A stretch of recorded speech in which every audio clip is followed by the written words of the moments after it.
Madonna came to me and asked me to see if they could do this video for her because she's getting a lot of pressure, a lot of challenges basically to take care of her son.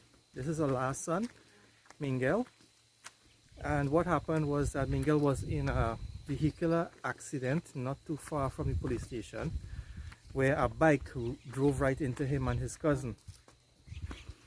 And what happened was that his leg was almost severed, right? It was broken, and from there he could not walk, right?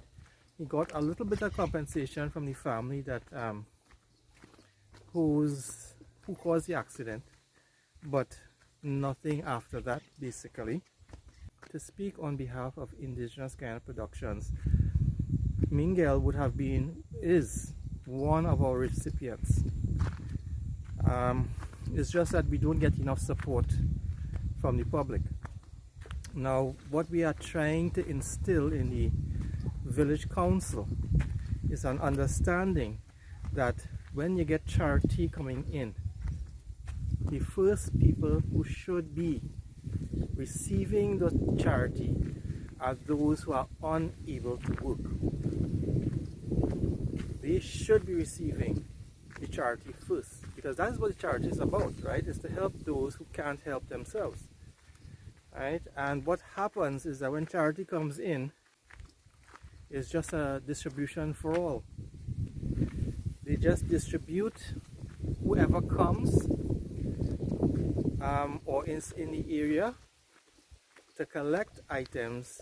They are the ones who get items, and it is a bit unfair for families like this because they are living on the outskirts of the community, very far, about 1.5 miles away from the center, and because of that they don't really get any indication, or no one tells them that items come in and they can come and collect a few things, or they don't even put away things for those that need it, right? When you hear that they have things coming in, you don't expect them to walk for it. They can't walk for it, and this road is not really accessible by vehicles, right? Usually they have to carry a person by wheelbarrow. So I have known incidences where people come in with items and they want to distribute, but they distribute it to only those who come, so that they will know that it is not given to the same person twice. And people who do need it, who are unable to walk, for example, they don't get anything. Now this is why IG is there to really to serve those who want to serve others. We are in service to you, the charity giver, or the foundations, and to ensure that it reaches the most needy of the people here. Everyone needs, everyone wants, but there are those who need it more than others, and this is an example of that. Mingel could, if his health, if he's able to get physically back in shape, he will be able to basically help out society in some way, right? The elderly are a bit different. You really can't get them to do much more than what they are doing right now, okay? They have reached a stage of, where they have to relax and take it easy, all right? But the idea about it is that we need to really adjust how we do things. People who can't work, you should put them to do some sort of service for the community so that they could receive the charity.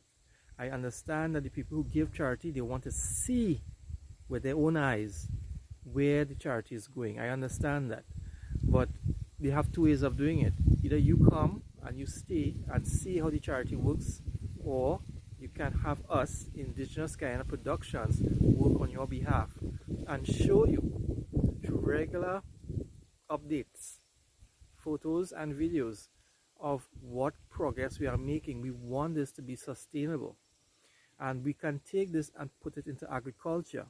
Can you imagine that you send charity and we are able to to use that charity, those things that are given and donated, to encourage the people to work in agriculture.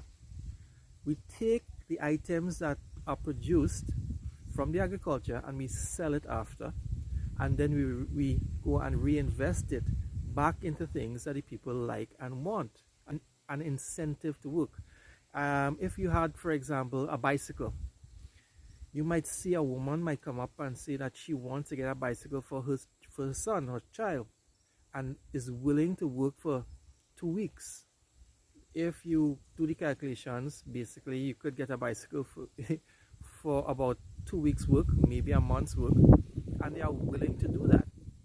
So if they work, we get the produce, we use the people on the fields to produce whatever is in demand, whether it is peppers, whether it is okras, whether it is tomatoes, anything, and sell it.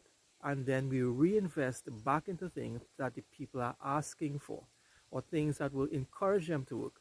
A lot of people want bed sheets, for example, bedding, towels, kitchenwares. These kind of things will encourage them to work. So eventually it becomes a system that is sustainable. And that is why we are hoping that you guys understand that just giving things, as nice as it might be, is not going to be productive in the long run. It has to come and work for the people. And getting it sustainable, well, I just explained how to get it sustainable. So basically, once we can get that done, you might see more development in this community from that.